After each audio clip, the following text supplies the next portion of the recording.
Justin Verlander, human. What are we seeing today? This guy pretty much put a stamp on the season with another Cy Young performance. And the team nearly threw another combined no hitter. On top of that, Eric, that's not the only lead story. What about this offense? They've been mum a little bit lately. Not today. They woke up. What a fun game to watch. Jordan Alvarez, Jose Altuve, Jake Myers, Jeremy Pena, all with multi-hit games, and Marty Maldonado, career high 15th home run. Let's talk about this and more on tonight's Locked On Astros. Hello and welcome to Locked On Astros, your daily Astros podcast. Here are your hosts, Eric the Man Huysman and Brett H-Town Wheelhouse Chancey.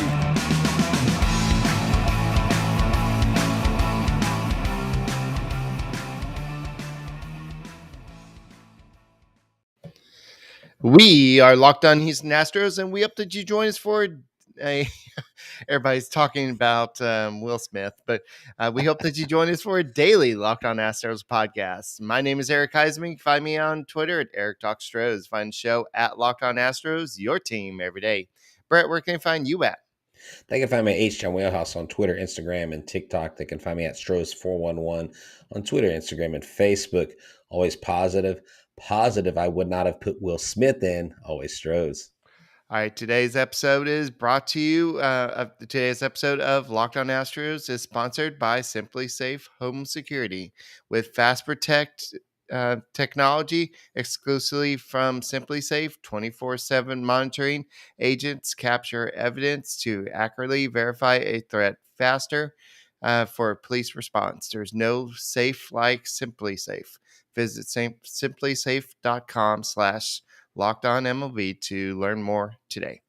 All right. So, and thank you guys for making Locked On Astros podcast your first listen every day.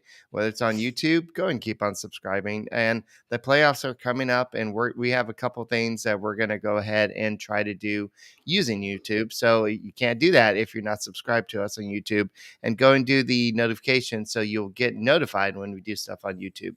So I think what we're going to try to do is do something like maybe after if the other teams host is okay with it, but we may do some smack talk after the game, maybe 10 minutes. It won't be the actual show, but just like, you see this, you see what Justin Verlander did to you, blah, blah, blah, blah, something like that. So we may do something. Yeah, we're going to do some stuff during the postseason. So guys, make sure you subscribe to us on YouTube and make sure you make us your first listen on Apple, Odyssey, Spotify, wherever you listen to your podcasts. Check out the Locked On Astros podcast. All right. So, today's game was awesome. I mean, it started off with 5 runs in the first inning with no outs. And it's like, where was all that offense the day before? I mean, everybody was complaining about the Astros are going to lose and they're not going to make it anywhere in the playoffs. And now it's like 10 runs and they lose a no-hitter. Now we're complaining about Dusty Baker putting Will Smith in the 10th inning of a combined no-hitter. And it's like, what it's like. Well, hey, look, this is what we call first world problems. Like someone said, we need to play Weird Al Yankovic's first world problems song. Look, I'm happy the Astros won, okay? But I'm not going to lie that as an Astros fan and as a fan of Justin Verlander, as a fan of wanting to see another combined no-hitter, to me, it makes absolutely zero sense to put Will Smith in there. Now, I know he followed the 3 hits with 3 strikeouts, and I get that. But why not keep Hector Neris in? I mean, they're like, oh, but, we got to rest our guys. You got 5 days after the final game.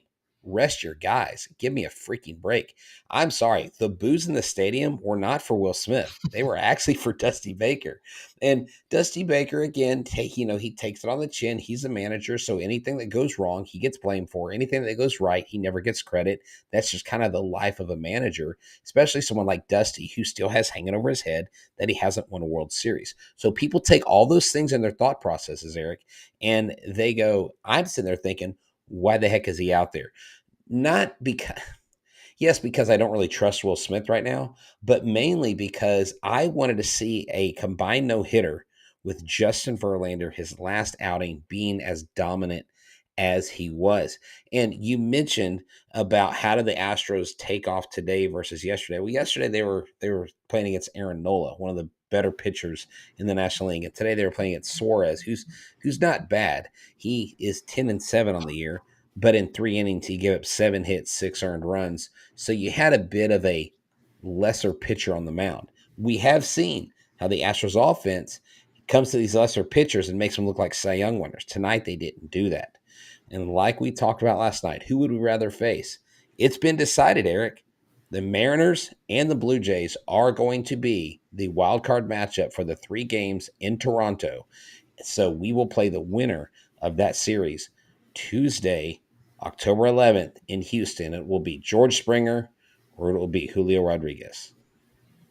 All right. So Guy Webster's calling me out for saying it's tone deaf for me not to understand that why everybody's upset about Will Smith coming in. And I no, I understand. And I was more just kind of saying what you're just saying about it's just having a good team and just being in a situation where you have things to complain about that are good. So no, I actually now bringing Will Smith into this game, there may have been a reason. Maybe he wanted to bring in a certain group of players into the game today and then maybe save the other group tomorrow. Just remember that tomorrow's an earlier game. And so Dusty Baker had a plan, or maybe he didn't have a plan, but I don't know. But yeah, Okay, so Stanek could have come in. So yes, thank you. Stanek could have come in. Presley could have come in. Montero could have come in. Any of those guys could have come in, Eric. I mean, let's see I who mean, pitched last night. yeah. Look. I'm just saying, anybody but Will Smith at this point. Heck, Luis Garcia could have come in. I mean, come on, like, dude, give us a chance for a Right. combined no hitter. Look, if oh, I got to gather myself. But why would you save them for the last game? What are you saving them for at a 3 o'clock game? Oh, so they can pitch on a 3 o'clock game? That doesn't make, I don't know. Look, I don't understand the moves that Dusty makes. I'm Right. not hating on him. I just am bewildered and baffled sometimes. I just hope something like Yeah. this doesn't come up in the playoffs. How many wins do they have? They have Eric, They have I'm not 105. Eric, I'm not complaining about I'm just saying you had a chance to get a combined no hitter. You put your best guy last in this game. You don't put Will Smith in. It's freaking simple. Yeah, I know. 2 + 2 is always 4, Eric. It's never 8. It's never a million. And I don't get $1,000,000 by wishing $1,000,000 into my bank account. I've got to set myself up for that, and I've got to work for it and do the right things. Putting Will Well, Smith in was not the right thing. Period. In the story. I'm actually kind of pissed about it, if I'm being really honest. I'm just sounding off. My bad. right. No, I know. And I guess going back to yesterday's game, you had kind of a issue with him bringing in Urquidy in that situation with being down 1-0. So yeah, so that in that situation, then he gave up 2 more runs, and then you bring in Phil Maton, then he could have blew up the game even more. So I can see where you're coming from with the situations, but the Astros are still where they are despite Dusty's decisions. And so that's to say that the Astros have the talent to withstand some of Dusty Baker's decisions. I have a counter to my own point because I like what Edgar says. And see, here's the thing. I can have a multitude of opinions on a singular event because it makes sense. I could be all over Yeah. the place. That's fine. I'm pretty sure I have ADHD or something. I just have never had anybody check me for it. But I know I've got some sort of attention deficit, whatever. But here's what he says. It is what it is. Important thing is the guys stayed focused. Mhm. They don't get rattled. It only gets harder from here. Yes, it would have been nice. Now, the good thing is he didn't give up any runs. He gave Right. up 3 hits and got 3 strikeouts. So if I'm going to try to find a silver lining in my frustration, that's going to be it. I just, because it's Justin Verlander, Eric, because the season he's having, because he chose to leave, because I don't think he wanted to stay in. I think he chose to walk out in the fifth inning because when he walked off, he tipped his cap to the people like he was done. He hadn't talked to the coach. But get this, because he left in the fifth inning, he was 1/10 of a point or away from breaking the record. Had he stayed in one more inning with another scoreless inning, he would have gone to 172 or 173.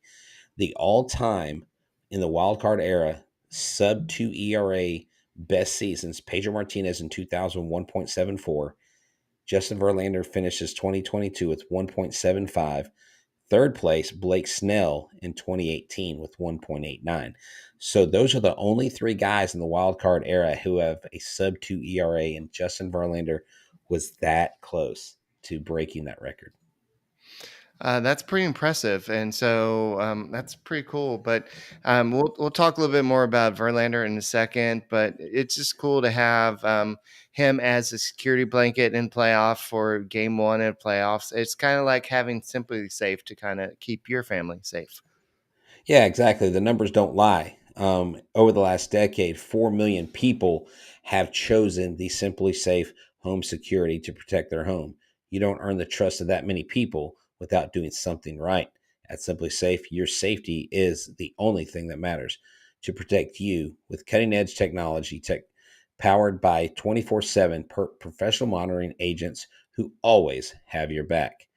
You have 24/7 monitoring and an amazing support staff. With this kind of monitoring, you can call at a moment's notice when there's a threat detected. You can dispatch the police or first responders in an emergency, even if you're not home.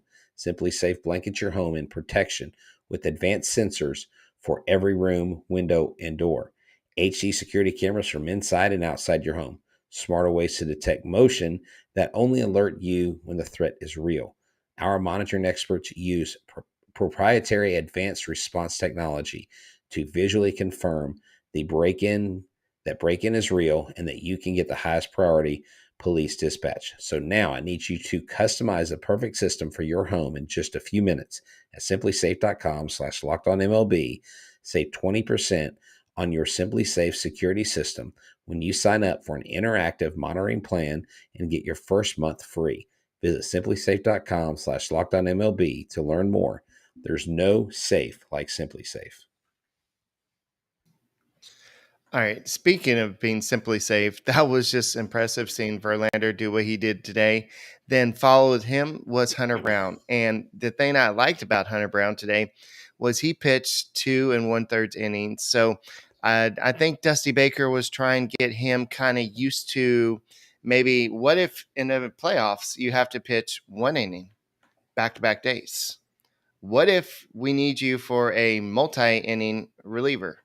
So I think that Dusty Baker and Astros are trying to get him to be in a kind of just get him used to all the roles. So remember the other day I said, well, maybe they're just trying to make him a 1 inning reliever. I think that they're trying to get him to be used to both. So I'm glad because that means they may not need to carry that extra starter in Luis Garcia or Jose Urquidy, who does not look like he's ready at this point. So I think if Hunter Brown is still stretched out enough to go 3 innings, I didn't think that he lost it, but now that we saw that he threw how many pitches today? 36 pitches. Granted, the other day we had Phil Maton throw 29 pitches in 1 inning, but still, if he can throw 2 1/3 innings in a game, then you can still have him cover maybe 3 to 4 innings in a game. So I think that that's a good move for Dusty Baker to keep him stretched out. So the Astros their offense came out, and then we still have people in the chat down here saying the Astros offense sucks. Yes, it sucked on Monday night. No, It sucked on Monday. Yeah. Well, Yeah. it's up and down. It doesn't suck. This is a murderer's row. When these hitters are making contact, there's not many offenses that can match what this team has, Eric. With the long balls today, with the 3 home runs, Jake Myers getting a couple hits, it's an absolute torturous lineup for any pitching staff to have to go through. And like I said, if the bats show up each game, the pitching will do the job. Yeah.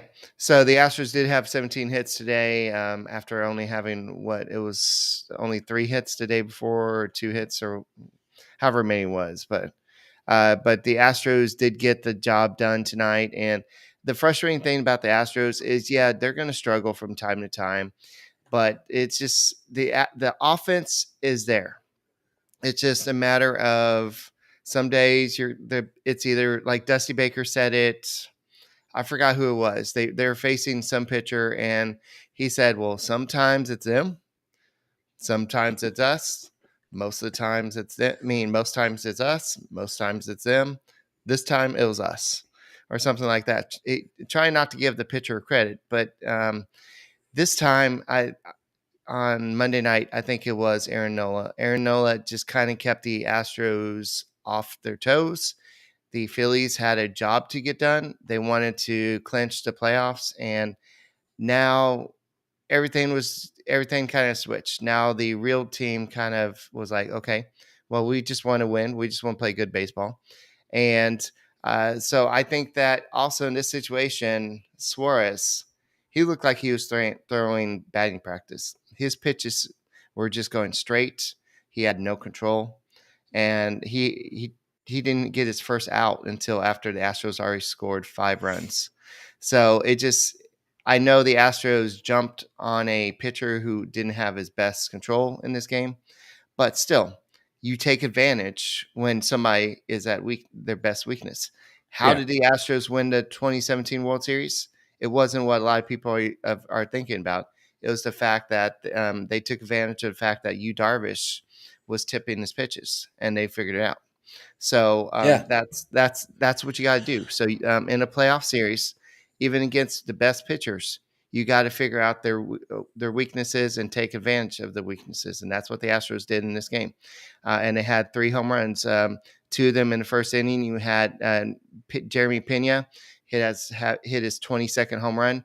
He is now tied with Carlos Correa for the second most all time in Astros franchise history of rookies in their rookie season. I think he's trailing only who was it? Alvarez, who had 27 home runs in his rookie season. But that's impressive. So what Pena has done, I know he struggled for a little bit there, but he actually figured out what was kind of making him struggle. In the minor leagues, in the college, in high school, and all that, he didn't really have this big leg hit. But for some reason, when he got up to the big leagues, he developed this big leg kick. And remember, he was really susceptible to the slider. So what Mm-hmm. happened was that was kind of throwing him off on the slider, and he wasn't able to stay back and everything. So there's a game where he was struggling against Shohei Ohtani, and Shohei Ohtani was dominating him, especially with the slider. Yes. So what he realized is like, you know what? Let me not do the leg kick. I think he had 2 strikes on him, and then he dropped the leg kick, and then he got a single. And then ever since that point, I think that was September 10th. Ever since Mm-hmm. that point, his OPS has been 813, 819, and he's been doing well, including hitting a lot more home runs.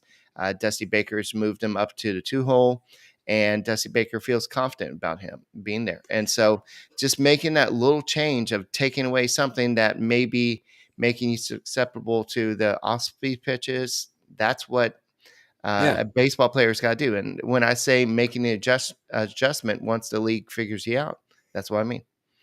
Exactly. And at the end of the day, what we're looking at here is we're looking at one of the most amazing pitching staffs to ever go into the playoffs. We're looking at someone like you mentioned, Jeremy Pena, who is heating up, and Bregman, who is hitting a lot better. Kyle Tucker, who has confidence. Jordan Alvarez, who is seeing the ball amazingly tonight. Jose Altuve, who's hitting well tonight. you know, yeah, Marty Maldonado for the most part at the plate is a lot of times an offer, but when he gets a hold of the ball, he absolutely wrecks it. They've won the last 17 or 18 games. that he has actually hit home runs in a row. And so that says a lot about what this offense can do. They just have to show up every day. But remember, it's no guarantee that all the other offenses are going to show up every day either. What I think actually happens, yeah, actually Bregman is in a slump. I'm talking about overall, he's been hitting better. He hasn't been hitting great as of late. But we act as if the Houston Astros are the only team on the field that has slumps or goes through lulls. Another team coming in isn't always going to just hit the cover off the ball. And to assume that the Astros are just going to flail and give up and they're just going to flame out in the ALDS, I don't see that happening. The Bats don't even have to show up, Eric, in a monstrous way. They score 5 runs, they win the game. Period. End of story. That's how this thing works. That's how baseball works.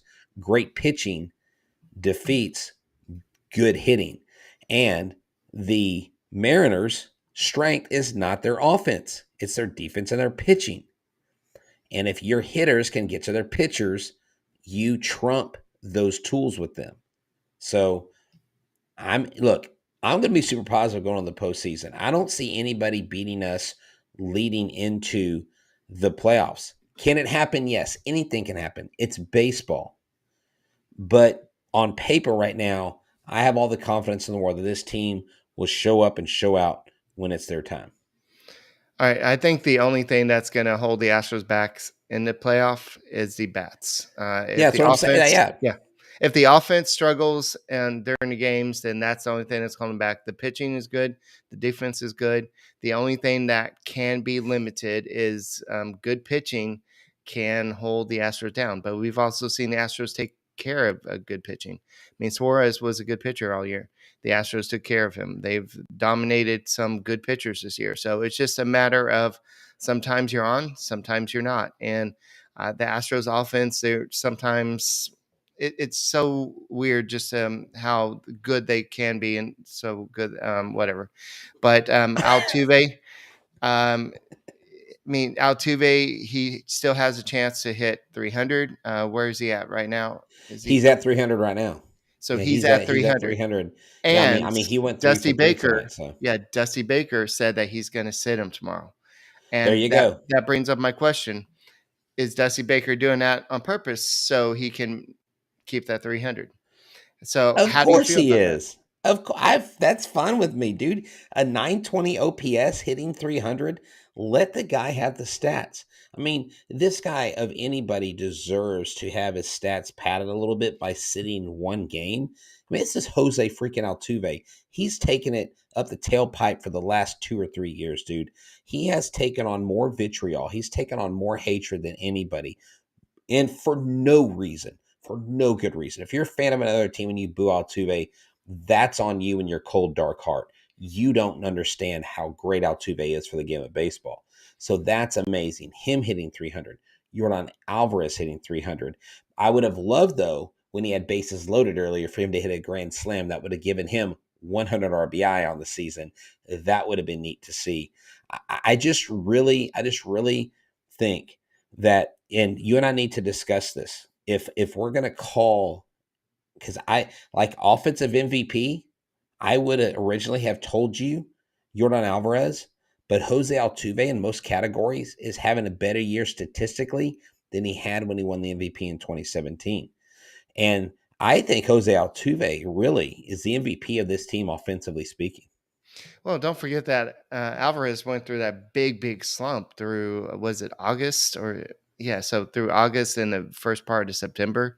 So he was crushing it. And then all of a sudden he was just like, I can't hit the ball out of the outfield anymore. And so it just that kind of held him back a little bit. So I think that he was definitely in competition for the MVP. Now, Aaron Judge, congratulations. You have now passed Roger Maris. You hit your 62nd home run, and now you are the AL home run king. So congratulations there. And now the world can move away from every at bat you ever have the rest of the season. And I know it's only one more game, but geez, I got kind of tired of it's Aaron Judge's time. But congratulations to him in all seriousness, and hopefully the Astros are able to beat his team in the playoffs, because that's all we care about, is just going through the Yankees, because that's the team to beat. Hey, they are the team to beat, but you know what, Eric? In their bracket, they may not make it to the ALCS. I They like may this. get stopped. Uh, Congrats, Judge. Now sit down. Look, no, seriously, it's a great accomplishment. And even greater from what he's done with the home runs, Eric, is his discipline at the plate and his batting average. And I don't know if he leapfrogged or went over, was his name? The guy in Toronto who is the top, he's top batting average. Come on, man, help me out here. Guerrero. I want to say Arenas. No. It's like their catcher or first baseman. Anyways, Kurt. Arias or whatever's Oh, Kurt. Anyways, I don't know. I'm not going to get it wrong. You know what I'm talking about. There's a guy north of the border with Toronto that's been going back and forth with him first and second place. okay. So he's on the brink of a triple crown.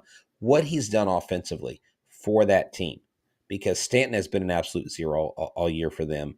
You know what's funny about this Yankees team? Garrett Cole leads the league in strikeouts, but he's also second with most home runs given up this year. So it's kind of a helter-skelter kind of statistical year for the Yankees. But dude, the Cleveland Guardians, man, that's a team. That's a team that really worries me. I kind of hope they don't make it to the LCS, but don't be surprised if they shock the world and get there. Yeah. Okay, thank you. Luis Arise. I could not, in Minnesota, not Toronto. Thank you so much. I could not remember for the life of me who I was thinking of. Thank you. That's why I was like, nobody Thank you, in Ron. Toronto is going for that. Yeah, no, not Toronto. I apologize. So I stand corrected. I mean, hey, apparently I don't know anything about baseball either. So that's what people are saying. Stop, Brett. So yeah, definitely this game was awesome, and I like the fact that the last game of the season tomorrow is they all start at 3 o'clock, so we'll know basically at the same time when all the matchups for the wild card games and all the final standings and everything. So my question is once we know, I know that the Mariners are locked at their position. The Rays, I believe the Rays are locked, and the Blue Jays are locked. So once everybody's officially locked, does that mean they're going to start announcing the times? Oh Because, yeah. like Joseph said earlier, we want to know time so we can start knowing if we have to take off on Tuesday, that type stuff. So I think that they may, but I don't know for sure. Exactly. And I really think that it's going to be an afternoon game, like you said. I mean, why even spend a whole lot of time wondering when it's going to be played? It doesn't matter if you're going to be there. Just plan on not going to work. Um, it's going to be a great game though, because I'm going to be excited once I find out who it is. Because if it's a Blue Jays, I'm going to have a lot of nervous energy. If it's the Mariners, I'm going to be like, bring on the Mariners. Let's shut these Mariners fans up for once and for all. And but they had a playoff drought ended. The Phillies had a playoff drought ended. There's still several teams in there that have playoff droughts that are still going on. They showed back to the first time back in 2015 when the Astros ended their playoff drought and made it with Altuve. Correa had been called up as a rookie. They had Springer, and they were talking about the locker room and the celebration and how neat that was for them. And Julie was talking about how this team has grown to this point, and you still have players that were here then that are here now. And Altuve has been in the center of every one of these teams. He truly is a team leader. He truly is the captain of this team. And I can't wait to see what Jose Altuve does, because he's going to have more postseason heroics, and he's going to climb up that home run leaderboard as well. Yeah. So somebody asked when the wild card games will be. They will start October 7th, and how ironic is it that the fact that the Guardians worked so hard to win the AL Central, and they're going to have to play wild card games, and they could end up out not even making it to the ALDS. So that's just kind of a weird situation there. So the Tampa Bay will be facing the Guardians. That's locked, and then you have the Mariners facing the Blue Jays. So Right. that series is already locked. Now, the National League, it's not locked as of right now. You have the Mets set to face some team and the Cardinals set to face some team, but we don't know what teams yet. Okay, yeah, and that National League play. I think the playoffs, Eric, this year are going to be more exciting than they've ever been because the Padres got in there. Everybody thought they were out. They don't have Tatis Jr. That whole storyline that kind of blew up on them. What is Hader going to do? Is Juan Soto going to show up? I mean, is he even playing baseball anymore? I haven't heard his name mentioned at all. Oh, I've got to mention this. Roflo and the MLB Network people have an award called "Keep Your Pitch Hand Strong," and they have a molded hand like throwing a baseball, and they do each month who has the strongest pitch hand. Okay, and Christian Javier for September got the Keeping His Pitch Hand Strong award for the first time as an Astro has been nominated to that award. And they called him El Reptil. And they're like, what is a reptile? And they were doing all this lead up to him. And they were talking about Christian Javier and how good he is. I'm excited to see what Christian Javier does in the playoffs this year against whatever opponents they face. All right. And Kyle Tucker had a home run today. That makes him have 30 home runs, 25 stolen bases, 107 RBIs in the season. Can you guess the only player that has accomplished the 30 home runs, 25 stolen bases, and 100 plus RBIs? Can I? Oh, you mean other than him? Yeah, in Astros history. Was it Lance? He's Was it Lance no, Berkman? no, he's behind me. Was it? He's behind Jeff Bagwell. Jeff Bagwell. Okay, that's right. I remember Jeff Bagwell did used to steal bases. Yes, that's right. Good job, guys. I couldn't think of someone who stole a lot of bases. It's Yeah, been so long. I was actually talking to some friends the other day about baseball, and I was like, y'all don't know this because they didn't follow baseball back when I was growing up. It's like there were guys that stole like over 100 bases in a season. And right. if you stole 60 bases, you would be like fourth or fifth. The game's changed.